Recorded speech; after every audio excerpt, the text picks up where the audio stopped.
আসসালামু আলাইকুম আমার সকল প্রাণপ্রিয় কলিজার বন্ধুরা, সকলকে হেলথ মেডিসিন ভিডিও চ্যানেলের পক্ষ থেকে শুভেচ্ছা স্বাগতম। ওষুধ সম্পর্কে সকল তথ্য পেতে এবং বিভিন্ন পরামর্শ জানতে এখনই আমাদের হেলথ মেডিসিন ভিডিও চ্যানেলটি সাবস্ক্রাইব করুন আর সাথে থাকা বেল আইকনটি অন করে রাখুন। বন্ধুগণ, সকল প্রকার ওষুধ অবশ্যই নিবন্ধিত চিকিৎসকের পরামর্শ অনুযায়ী ব্যবহার করুন বা সেবন করুন। আজকের ভিডিওতে আমরা আলোচনা করব এই বেটা ট্যাবলেটটি এর জেনেরিক উপাদানের মধ্যে রয়েছে বেটামেথাসন বিপি 0.50 মিলিগ্রাম একটি ট্যাবলেট। আমি আপনাদের সাথে সংক্ষেপে আলোচনা করব এই বেটা ট্যাবলেটটির কার্যকারিতা কি, এটি কাদের জন্য প্রস্তুত করা হয়েছে, এটি কারা খেতে পারবে, সেই বিষয়গুলো আমি আপনাদের সাথে সংক্ষেপে আলোচনা করব। তো বন্ধুগণ, ভিডিওটি না টেনে সম্পূর্ণ ভিডিওটি দেখতে থাকুন। বেটা ট্যাবলেটটি এটি প্রস্তুত করেছে বাংলাদেশের অন্যতম সুনামধন্য কোম্পানি একমি ল্যাবরেটরিজ।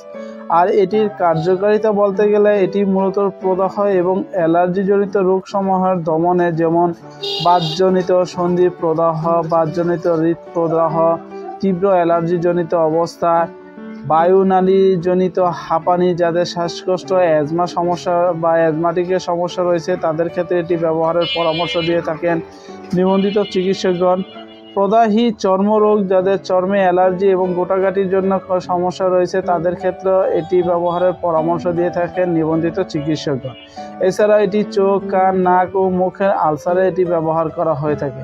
তো মোট কথা এটি বলা যায় যে বেটা ট্যাবলেটটি এটি অনেক ধরনের, যেহেতু একটি স্টেরয়েড, এটি বেটামেথাসন গ্রুপের অ্যান্টিকোলেস্টেরয়েড, যা প্রেডনিসোলোনের তুলনায় প্রায় 8 থেকে 10 গুণ কার্যকরী একটি মেডিসিন, সেহেতু এটি ব্যবহারের পরামর্শ দিয়ে থাকেন নিবন্ধিত চিকিৎসকগণ।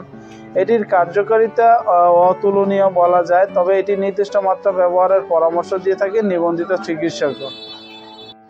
বেটা ট্যাবলেটটি সেবন মাত্রা বলতে গেলে এটি দৈনিক একটি ট্যাবলেট দৈনিক একবার অথবা 2 বার অথবা নিবন্ধিত চিকিৎসকের পরামর্শ অনুযায়ী আপনারা এটি সেবন করাতে পারেন।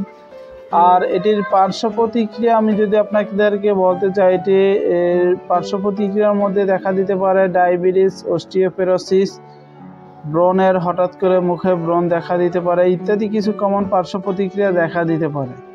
আর এই বেটা ট্যাবলেটটি এটি গর্ভকালীন শ্রেণীর সি ক্যাটাগরির, এটা সম্ভবত উপকারের ব্রণের সম্ভাবনা ঝুঁকির চেয়ে বেশি হলেই কেবলমাত্র ব্যবহার করা যেতে পারে। তবে অবশ্যই এটি একজন গাইনি বিশেষজ্ঞ ডাক্তারের পরামর্শ নিয়ে আপনারা এটি সেবন করবেন। আর স্তন্যদানকালী মায়েদের জন্য কোনো তথ্য পাওয়া যায়নি বলে এটি আপনারা ব্যবহার করতে পারবেন না।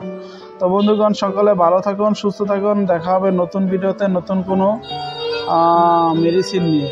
তো সে পর্যন্ত সকলে ভালো থাকুন আর সকল প্রকার ওষুধ অবশ্যই নিবন্ধিত চিকিৎসকের পরামর্শ অনুযায়ী ব্যবহার করুন।